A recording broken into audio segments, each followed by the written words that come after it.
اگلا سوال یہ ہے کہ کیا ہم اپنی قضا نماز تہجد میں پڑھ سکتے ہیں اور 12 بجے رات کو تہجد پڑھ سکتے ہیں یا 12 سے پہلے؟ قضا، اب دیکھیں سوال بہت زیادہ ہیں اور آپ حضرات بڑے اطمینان سے بھی بیٹھے ہیں، لیکن میں جو ہوں ذرا سا ٹینشن میں آ رہا ہوں، تو اس لیے شاید بہت ہی میری اپولوجی کے ساتھ بہت سارے سوال چھوڑنا پڑیں گے۔ یہ سوال کا جواب جو ہے ٹو دا پوائنٹ میں جواب دیتا ہوں، ڈیٹیل میں نہیں جاتا، لیکن صرف ایک چھوٹا سا جملہ ایکسپلین کرنے کے لیے۔ وہ یہ ہے کہ جس آدمی پہ قضا نمازیں باقی ہیں وہ اس کو پڑھنا واجب ہے، اور قضا روزے باقی ہوں تو روزے رکھنا واجب ہے۔ اب یہ ایک بحث ہمارے مجتہدین میں 1300 سال سے چلی آ رہی کہ جب ہم پر ایک واجب ذمہ داری باقی ہے تو کیا یہ کوئی کامن سینس کی بات ہے کہ آپ واجب کو تو چھوڑ دیں ایک طرف کہ یہ بھی نہیں کر رہے اور آپشنل والی چیز کر رہے ہیں؟ تو اس پہ کافی ریسرچ ہے علماء کی، لیکن سب نے کہا کہ اس میں ہم اپنا پرسنل اوپینین نہیں دیں گے، روایت ہے۔ تو روایتوں کا خلاصہ یہ ہے کہ جس پر قضا روزہ باقی ہو وہ سنت روزہ نہیں رکھ سکتا،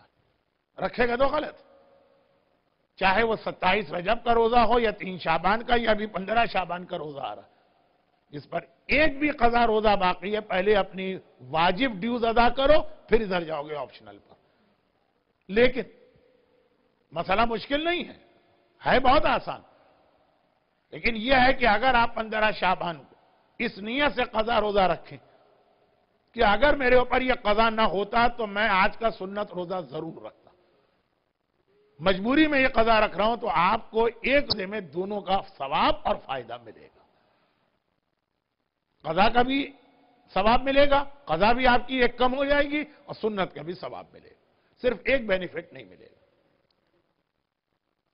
سنتی روزے جس دن اہم دن ہے نا رکھے جاتے ہیں، اس دن اب کراچی میں رضویہ سوسائٹی میں، انچولی میں، جعفر طیار میں، گلی اور نکڑ پہ لوگ پان، سگریٹ، گلوریاں لے کے کھڑے ہوتے ہیں کہ جو شیعہ نکلے گا اس کو یہ کھلائیں گے کہ سنت روزہ توڑوانے کا بڑا ثواب ہے۔ اور حیدرآباد میں دارالشفا میں یہ ہوتا ہوگا، وہ تو میں نے کبھی نہیں دیکھا، کراچی میں تو بہت دیکھا کہ سنت روزے میں جو ایک اصول ہے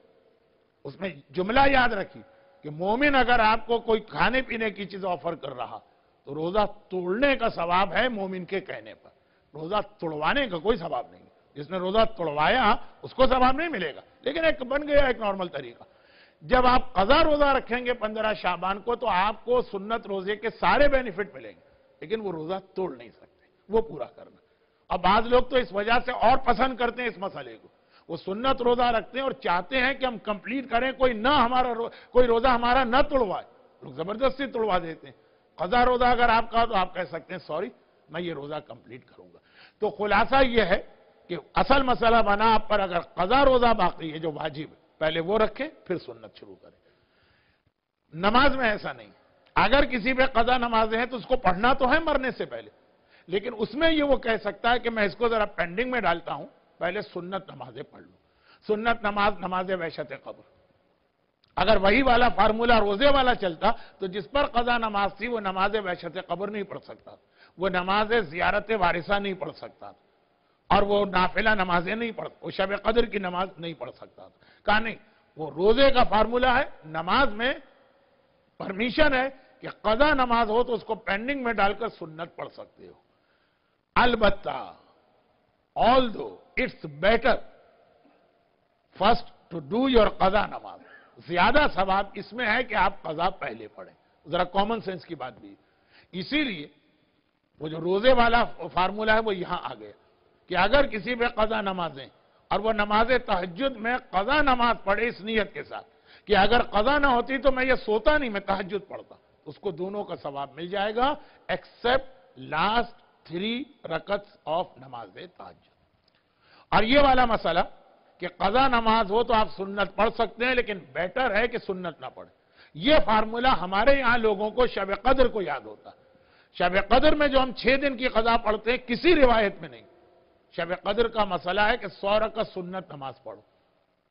تو اب یہ کہ اس مسئلے کی وجہ سے کہ اگر آپ پہ قضا ہے تو پہلے قضا پڑھیں، سنت نہ پڑھیں، ہم شب قدر کی سنت نماز چھوڑتے ہیں اور قضا پڑھتے ہیں۔ وہی والا اصول جو آلریڈی ہمارے یہاں رائج ہے، ہماری قوم میں ہے،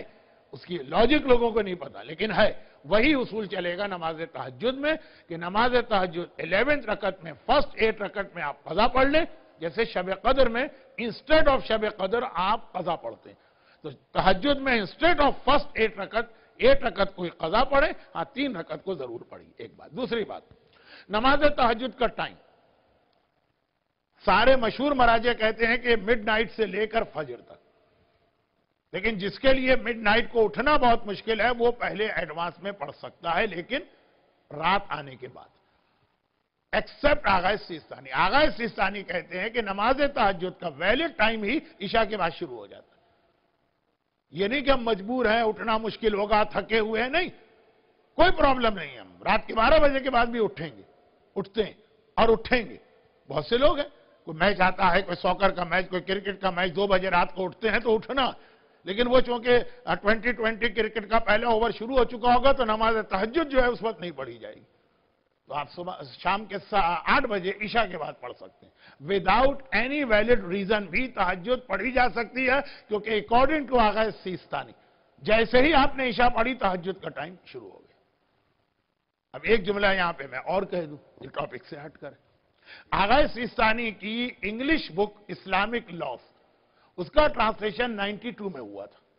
جب آغا سیستانی کی مرجعیت فل فلیش شروع بھی نہیں ہوئی تھی۔ آغا سیستانی کی زیادہ تقلید ہوئی آغا گلپائگانی کے انتقال کے بعد، ٹرانسلیشن ہوا تھا اس سے بھی پہلے، تو کچھ مسئلے اس کے اندر ایسے جو غلط پرنٹ ہو گئے، اس میں یہ نماز شب کا مسئلہ بھی ہے۔ آپ جا کے، میں خود آپ کو بتا رہا ہوں، جا کے دیکھیے گا اسلامک لا جو انگلش ٹرانسلیشن لکھا ہے، نماز تہجد کا وقت آدھی رات کے بعد شروع ہوتا، لیکن آپ عربی، پرشین یا اردو اگر آپ کے پاس توضیح ہے، لیٹسٹ ایڈیشن، لیٹسٹ کا مطلب یہ کہ 2000 کے بعد والا کوئی بھی ایڈیشن، تو سب میں یہ مسئلہ آپ کو چینج ملے گا، یہی مسئلہ نمبر ہوگا جو انگلش والا ہے وہی اردو میں دیکھیے گا۔ تو میں اس لیے کہہ رہا ہوں کہ مجھے پتا کہ بعض لوگ مجلس میں یا لیکچر میں سنتے ہیں، کتاب میں چیک کرتے ہیں، کتاب میں کچھ اور نظر آتا ہے، تو یقیناً کہیں گے کہ آغا سیستانی کی کتاب اتھینٹک ہے، مولانا صادق حسن تو اتھینٹک نہیں ہوں گے اگینسٹ آغا سیستانی۔ تو یہ مسئلہ وہ ہے جو کتاب میں غلط پرنٹ ہوا، بعد کے سارے ایڈیشن میں اس کو ٹھیک کر دیا گیا، انگلش ٹرانسلیشن کے اندر 92 سے اب تک اس کو کسی نے ریوائز نہیں کیا۔ 2 مسئلے انگلش کتاب میں ایسے ہیں، بلکہ 3، جو بہت 92 میں غلط پرنٹ ہوئے تھے، تو آغا نے اپنی تمام کتابوں میں ان کو ٹھیک کر دیا، لیکن انگلش کا کتاب جو لوگ چھاپتے ہیں انہوں نے کیئر نہیں کی۔ دوسرا، نماز آیات کا طریقہ، اور تیسرا، روزے کے عالم میں اگر بلغم نگل لیں تو آغا سیستانی کے انگلش ٹرانسلیشن کے حساب سے روزہ ٹوٹ گئے، اردو، اوریجنل عربک اور اوریجنل پرشین میں دیکھیں گے روزہ صحیح ہے۔ تو یہ 3 مسئلے بہت امپورٹنٹ ہیں، میں نے اس لیے کہا کہ سوال نماز تہجد کا پوچھا گیا، اگر کوئی جا کے چیک کرے اور اسے جواب کوئی اور ملے تو یہ ساری انفارمیشن میرے پاس تھی تو میں نے آپ کو دے دی، اور یقیناً آپ کا وقت بہت ویسٹ کیا۔